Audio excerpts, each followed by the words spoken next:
सबसे पुरानी राजनीतिक पार्टी कांग्रेस के षड्यंत्र और कांग्रेस की समाज विरोधी और राष्ट्र विरोधी गतिविधियों का भंडाफोड़ एक एक करके देश और दुनिया के सामने लगातार होता हुआ दिखाई दे रहा है।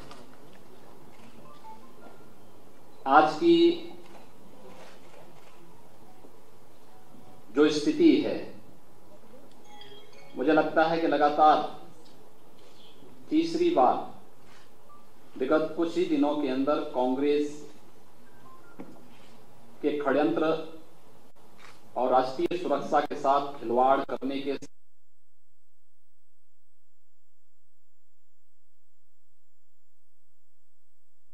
गतिविधियों का भंडाफोड़ एक एक करके देश और दुनिया के सामने लगातार होता हुआ दिखाई दे रहा है। आज की जो स्थिति है,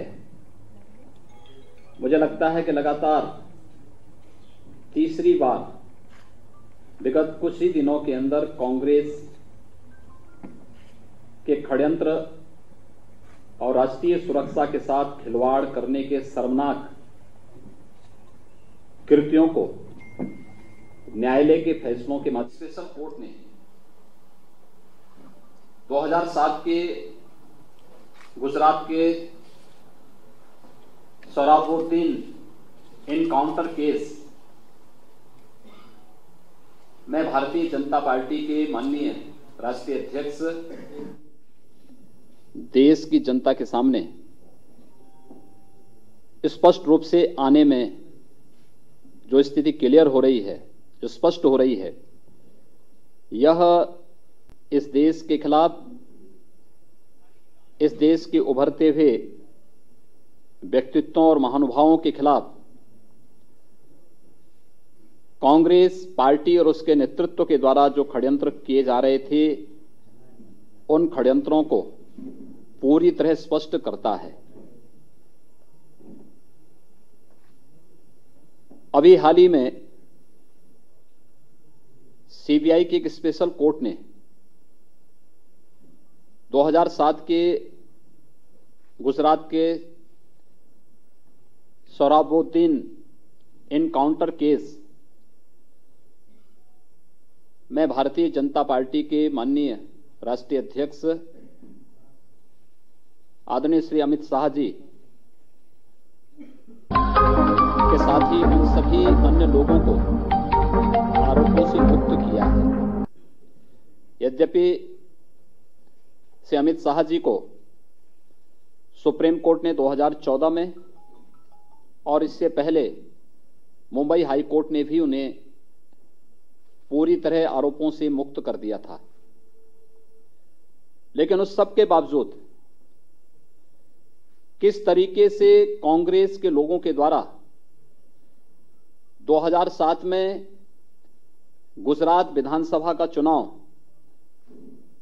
आदरणीय मोदी जी के नेतृत्व में भारतीय जनता पार्टी के द्वारा जीतने के बाद किस तरीके से मोदी जी को और अमित शाह जी को टारगेट करके कांग्रेस ने मनगढ़ंत और राजनीतिक षड्यंत्रों के तहत उन्हें फंसाने का प्रयास किया, यह सीबीआई की स्पेशल कोर्ट के अभी हाल ही में दिए गए फैसले से स्पष्ट हो गया है। ये चीजें इस बात को प्रदर्शित करती हैं कि कांग्रेस अपने राजनीतिक स्वार्थों के लिए राष्ट्र की सुरक्षा के साथ भी खिलवाड़ करती हुई दिखाई दी और इस देश के उन सभी महानुभावों को जिनके व्यक्तित्व से कांग्रेस को एक भय हो रहा था या उन्हें संकट दिखता था कि आने वाले समय में ये उनके राजनीतिक भविष्य के लिए संकट बन सकते हैं, उन्हें कैसे फर्जी और मनगढ़ंत मामलों में फंसाने के कुत्सित प्रयास किए गए थे। इसमें भारतीय जनता पार्टी के आज के राष्ट्रीय अध्यक्ष और गुजरात के 2010 में एक लोकप्रिय गृह मंत्री के रूप में आदरणीय अमित शाह जी ने जिस शानदार पारी को वहां पर आगे बढ़ाया था, कैसे षड्यंत्र करके उन्हें जेल में पहुंचाने का कुत्सित और निंदनीय कृत्य कांग्रेस की तत्कालीन सरकार ने श्रीमती सोनिया गांधी, डॉक्टर मनमोहन सिंह जो देश के तत्कालीन प्रधानमंत्री थे, इन सब ने षड्यंत्र करके कैसे भारतीय जनता पार्टी के खिलाफ, श्री अमित शाह जी के खिलाफ, मोदी जी के खिलाफ किस प्रकार का एक षड्यंत्र किया था, यह इस स्पेशल कोर्ट के फैसले से एक बार पुनः उजागर हो गया है। कांग्रेस एक आतंकवादी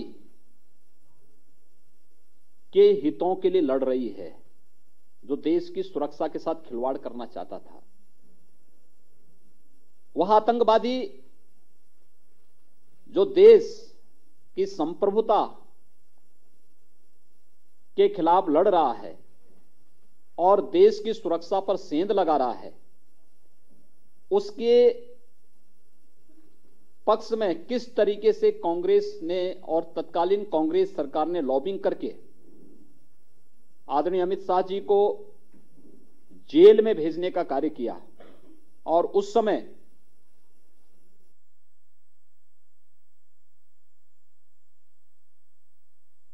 भी प्रकार का कोई हस्तक्षेप न हो। हम न केवल मैं गुजरात से तो अपने परिवार से भी अलग हट करके इस पूरे मामले की हम निष्पक्ष विवेचना की मांग करेंगे, और पहले हाई कोर्ट ने, फिर सुप्रीम कोर्ट ने और अब सीबीआई के स्पेशल कोर्ट ने भी उन्हें ससम्मान बरी करते हुए पूरे मामले को एक राजनीतिक षड्यंत्र बताया है। आप अनुमान लगा सकते हैं, देश के सबसे बड़ी राजनीतिक पार्टी कोर्ट ने, फिर सुप्रीम कोर्ट ने और अब सीबीआई के स्पेशल कोर्ट ने भी उन्हें ससम्मान बरी करते हुए पूरे मामले को एक राजनीतिक षड्यंत्र बताया। आप अनुमान लगा सकते हैं, देश के सबसे बड़ी राजनीतिक पार्टी, सबसे पुरानी राजनीतिक पार्टी के द्वारा इस प्रकार के राजनीतिक षड्यंत्र करके देश के उभरते हुए सितारों के खिलाफ, उभरते हुए महापुरुषों के खिलाफ, महानुभावों के खिलाफ जिस प्रकार के ये षड्यंत्र रचे गए हैं, यह न केवल शर्मनाक है अपितु राष्ट्रीय सुरक्षा के साथ खिलवाड़ भी है। यह स्पष्ट है कि कांग्रेस की तत्कालीन केंद्र की यूपीए सरकार, जिसमें शैडो कैबिनेट के रूप में हर्षमंदर जैसे लोग श्रीमती सोनिया गांधी के किचन कैबिनेट के रूप में कार्य कर रहे थे, वे कैसे कैसे षड्यंत्र इस देश की सुरक्षा के साथ कर रहे थे। शराबुद्दीन केस के माध्यम से न्यायालय के इस फैसले से एक बार पुनः स्पष्ट हो गया है। हम न्यायालय के इस फैसले का स्वागत करते हैं, न्यायालय के प्रति आभार भी व्यक्त करते हैं कि उन्होंने कांग्रेस के एक और झूठ का भंडाफोड़ किया है। कांग्रेस की कुत्सित नीतियों को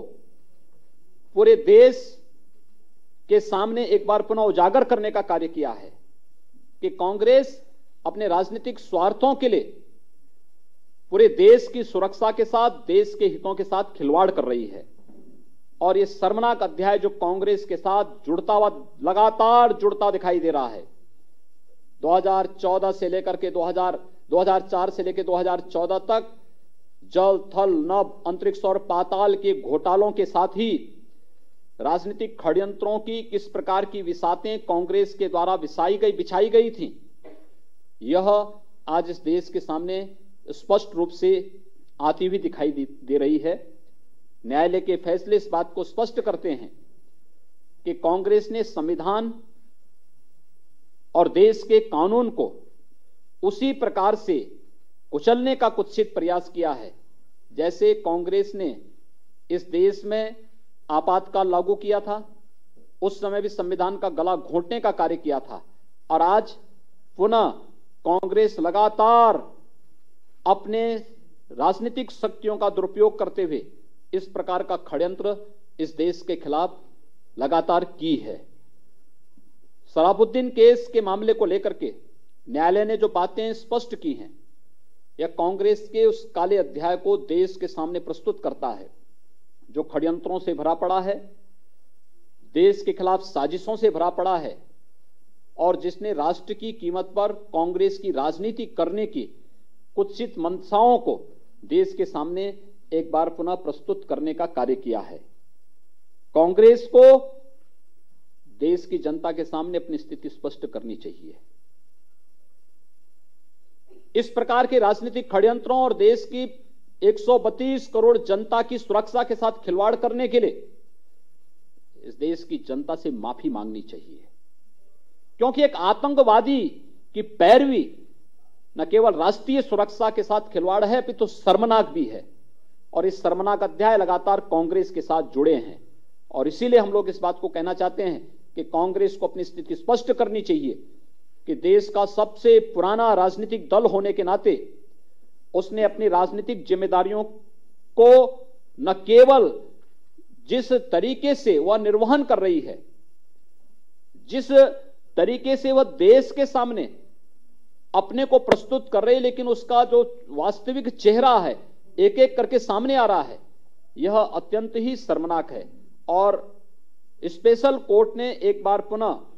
कांग्रेस के पूरे षड्यंत्रों को भंडाफोड़ करके रख दिया है। हम न्यायालय के द्वारा दिए गए इस फैसले का अभिनंदन करते हैं,